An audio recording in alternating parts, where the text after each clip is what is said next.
বন্ধুরা আসসালামু আলাইকুম, আশা করছি সকলে ভালো আছেন। তো আপনারা জানেন যে সেই সুদূর মোড়ল একটি দেশ আমেরিকা, সেখানে কিন্তু ইতিমধ্যে নির্বাচন শেষ হয়ে গেছে, প্রেসিডেন্ট নির্বাচন। তো সেই ধুম কিন্তু পুরো বিশ্বে পড়ে গেছে। নির্বাচনের যে একটা আমেজ, সেটা কিন্তু পুরো বিশ্বের সকল দেশেই পড়েছে। আর তারই প্রেক্ষিতে এই ধুম কিন্তু বাংলাদেশেও কম পড়েনি। বাংলাদেশের মানুষের যদি সুযোগ হতো সেখানে গিয়ে ভোট দেওয়ার, তাহলে মনে হয় সেখানে গিয়ে ভোট দিয়ে আসতো তারা।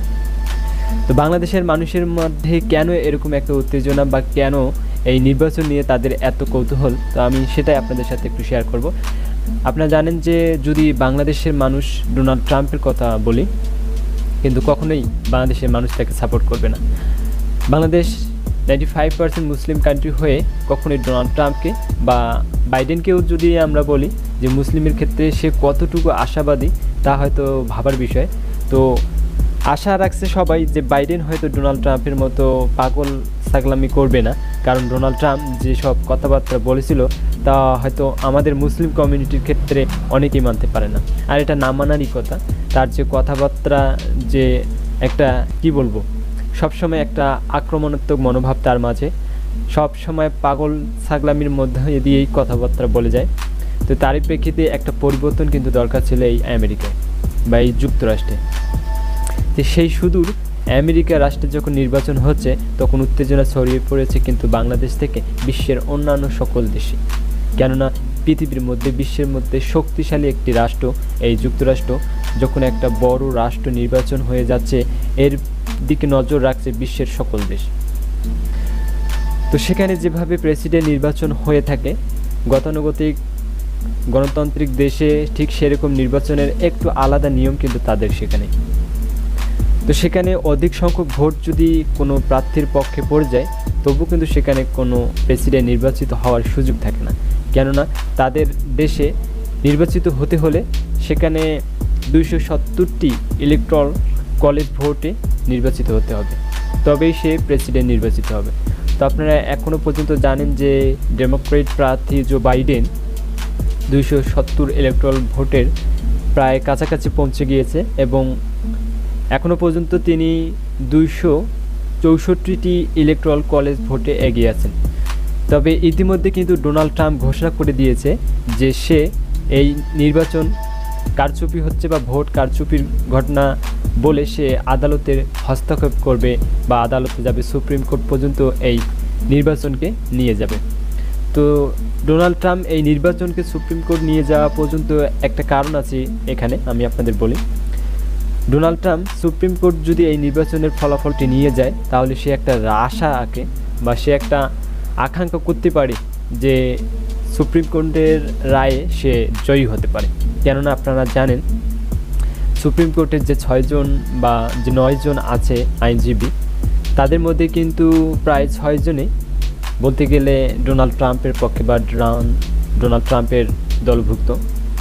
তো সেক্ষেত্রে ডোনাল্ড ট্রাম্প চাচ্ছে যে নির্বাচনের এই ফলাফলটা সুপ্রিম কোর্ট পর্যন্ত যাক। অন্যদিকে কিন্তু বাইডেনের যারা সমর্থন আছে, তারা চাচ্ছে কখনোই ভোট এটা কারচুপি হতে পারে না। তারা চাচ্ছে যে প্রতিটি ভোট সুষ্ঠুভাবে গণনা করা হবে। ইতিমধ্যে কিন্তু যুক্তরাষ্ট্রের অনেক অঙ্গরাজ্যগুলোতে তাদের দুপক্ষের প্রার্থীরা রাস্তায় নেমেছে এবং তারা বিক্ষোভ করেছে। ডোনাল্ড ট্রাম্পের প্রার্থীরা চায় যে ভোট গণনা বাতিল করা হোক এবং বাইডেনের প্রার্থীরা চায় যে প্রতিটি ভোট সুষ্ঠুভাবে গণনা করা হোক। আসলে এটা কিন্তু একটা নিয়ম যে সুষ্ঠুভাবে প্রতিটি ভোট গণনা করা হোক, তাহলেই হয়তো বৈধতা নিশ্চিত হবে। কিন্তু এই নিয়ম যখন ডোনাল্ড ট্রাম্পের মতো মানুষের পক্ষে, তখন তো না মানারই কথা, সে কিন্তু হাল ছেড়ে দিচ্ছে না। অতএব সে এর নানা অজুহাতে নির্বাচনকে বানচাল করতে চাচ্ছে। যখন সে দেখতেছে পরাজয় নিশ্চিত, তখন সে নানা রকম ফোন দিয়ে আটকাচ্ছে। এখনও পর্যন্ত সে কোনো সুষ্ঠু তদন্ত বা কোনো প্রমাণ দেখাতে পারেনি যে ভোট কারচুপি হয়েছে। আপনারা জানেন যে যুক্তরাষ্ট্রে কিন্তু বিগত নির্বাচনগুলোর থেকে এই নির্বাচনটি রেকর্ড সংখ্যক ভোট পড়েছে। বেশিরভাগ ভোট আগাম পড়ে গিয়েছে এই নির্বাচনে।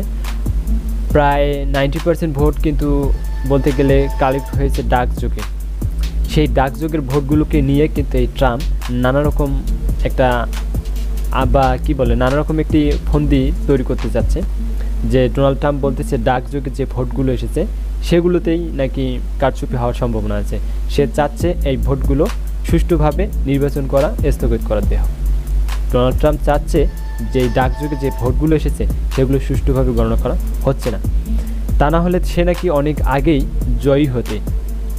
তাহলে আপনারা বুঝে যান যে প্রেসিডেন্ট নির্বাচনের আগে নিজেকে একজন প্রেসিডেন্ট হিসেবে ঘোষণা করেন বা জয়ী হিসেবে ঘোষণা করেন, সে কি এই নির্বাচনকে মেনে নিতে পারেন? কখনোই না। তাই সে ইতিমধ্যে অনেক অঙ্গরাজ্যে কিন্তু সে পরাজিত হয়ে গেছে। আমি যদি একটু আপনাদের সাথে বিস্তারিত বলি যে কোন কোন রাজ্যে ইতিমধ্যে এখনও ভোট গণনা হয়েছে কিন্তু রেজাল্ট হয়নি বা সেই গণনার কাজ এখনও চলতেছে, আমি বলি আপনাদের। পেনসিলভেনিয়া, আপনারা জানেন সেখানে হাড্ডাহাড্ডি লড়াই চলতেছে। পেনসিলভেনিয়া, জর্জিয়া, নেভাদা, এইসব অঙ্গরাজ্যে কিন্তু হাড্ডাহাড্ডি একটা লড়াই চলতেছে তাদের মধ্যে। এইসব অঙ্গরাজ্যে যদি ট্রাম্প হেরে যায় তাহলে কিন্তু জো বাইডেনের জিতে যাওয়ার সম্ভাবনা নিশ্চিত হয়ে যাবে। তো জো বাইডেনের ক্ষেত্রে আর মাত্র 6টি ইলেকট্রাল ভোট দরকার, যেটা হলে সে নির্বাচিত হয়ে যাবে এবং প্রেসিডেন্ট পথে এগিয়ে যাবে, হোয়াইট হাউসের আসনে সে বসবে। তো এই ফলাফল কিন্তু মেনে নিতে পারছে না ডোনাল্ড ট্রাম্প। ইতিমধ্যে 4টি অঙ্গরাজ্য থেকে মামলা দায়ের করছে, 14টি মামলা, আপনারা জানবেন। শুধু এই অঙ্গরাজ্যগুলোর কারণেই এখনও পর্যন্ত কিন্তু রেজাল্ট স্থগিত করা হয়েছে। আপনারা জানেন যে গতকালকে রেজাল্টটি দেওয়ার কথা ছিল, এরকম বিলম্ব কিন্তু হওয়ার কথা ছিল না।